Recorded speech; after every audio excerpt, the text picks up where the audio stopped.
Imants Ziedonis, še tev zelta dālderis, no dzejoju krājuma caurvējš.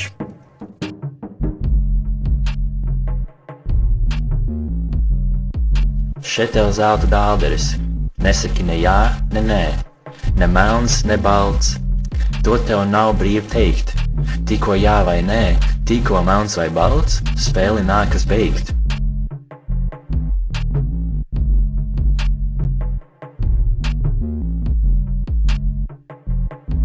Ko tu pirki par dālderi to? Vai te nenopirki nekā? Es nopirku mīlestību. Mīlestību? Jā. Ne jā, ne nē, ne melns, ne balts, to tev nav brīvi teikt. Tikko jā vai nē, tikko melns vai balts, spēli nākas beigt. Nu tad atceries, sākam vēl vienreiz. Ko tu pirki šai pasaulē? Nu bez mīlestības vēl citu reizi. Vai tu nopirki citu ko? Nē.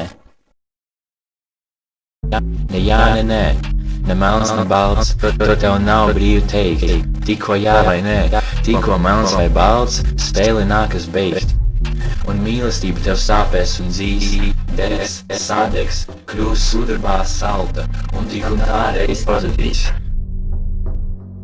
Bet tik un tā ir balta. Kopš Ievā un Ādamā sākušies, šo spēli mums neizbeigt. Ne jā, ne nē, ne melns, ne balts, to tev nav brīvi teikt.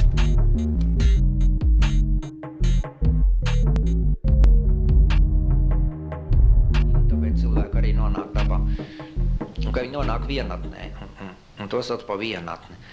Ja tu pilsētā vari būt viens un atslēgties no viss, tu esi laimīgs. Ja tu nevari, tad tev ir vajag tādu morjāņu, un tad tu te apsēdies un iztukšojies. Svarīgi vispirms iztukšoties. Tu tā palaidi visu to, atbrīvojies ar vien vairāk un panāc tukšumu, tādu nulles stāvokli. Un tad, kad tu panāc sevī tukšumu, tādu vakuumu, tad tai vakuumā nāk iekšā kaut kas cits. Tā vairs nav dabas stihija, ne sabiedrības stihija, bet tā nāk tāda kaut kāda lielāka daba nāk iekšā.